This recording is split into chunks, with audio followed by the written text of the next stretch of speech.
Welcome back to In Depth with Academia. I'm Richard Price, CEO of Academia Edu, and today we're diving into a paper that honestly struck me as both fascinating and, a little mystifying. But before I get carried away, just so you know, as always, I'm here to present the work in a neutral way, not to endorse any particular view. This is all about shining a light on what academics are up to, so you, the listener, can think for yourself. Let's dig in. The paper we're discussing is called The Dissonant Chord on Hippasus, Exile, and the Irrational by Z.T. Tosha. This is one of those essays that looks at an old, really old moment in intellectual history and tries to make sense of what it meant then, and honestly what it could mean for us now. So, what's the core question? The main puzzle here is, what happened when the Pythagoreans, those ancient Greek philosophers obsessed with numbers, harmony, and the cosmic order, first confronted the existence of irrational numbers? Specifically, there's that famous or infamous square root of 2, the diagonal across a square. The core issue is, why did discovering a number that couldn't be written as a ratio of whole numbers cause such a big existential crisis? I know some of you might be thinking, wait, numbers? How could a number be such a big deal? But hang on, in the Pythagorean world, numbers weren't just, a tool for counting sheep. They were the deep structure of reality, the reason music sounds good, the order behind the cosmos itself. So when Hippasus, again according to later sources, revealed that the diagonal of a square couldn't be captured by ratios or integers, it was like pulling the rug out from under the whole system. Z.T. Tosha dives into both the history and the philosophy, but I want to give you the takeaway.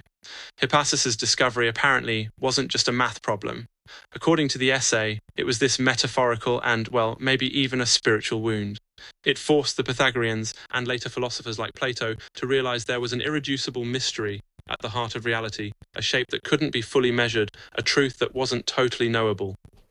That dissonant chord, as Tosha calls it, stands for the existence of the irrational, something in nature and knowledge that forever escapes neat solutions.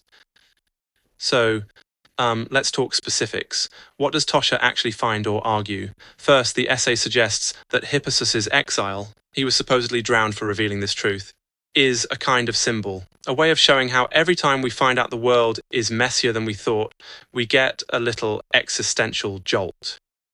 The exile represents the human experience of running up against limits, the realization that maybe, and this is honestly a bit humbling, complete understanding might always be out of reach. Second, the paper argues, again, neutrally, I swear, that irrational numbers, far from destroying the concept of cosmic harmony, actually reveal its true dynamic nature. Instead of the universe being a perfectly tidy system, it's this living, breathing thing where harmony includes tension, dissonance, and, well, mystery. Like, think of music. A perfectly consonant chord sounds final, but if you add a note that shouldn't quite fit, it creates longing, energy, possibility.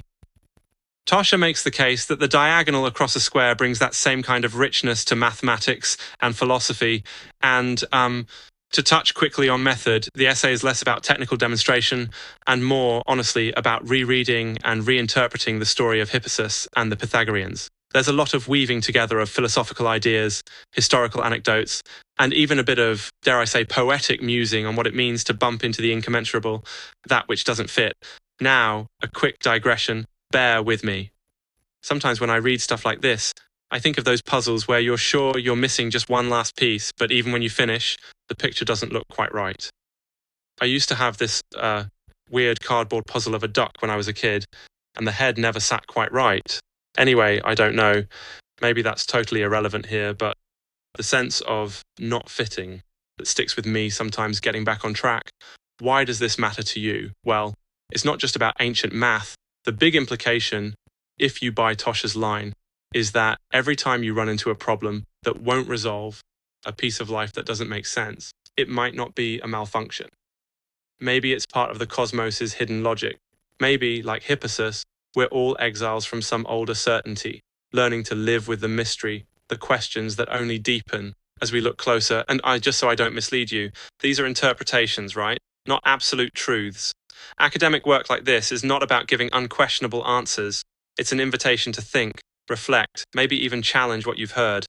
So in closing, maybe the truly key takeaway is that life, learning, and even reality itself might have dissonant chords that never entirely resolve. But just maybe, that's not a bug. It's a feature. Thanks for listening to In Depth with Academia. Until next time, stay curious, keep questioning, and remember the universe always has another mystery around the corner.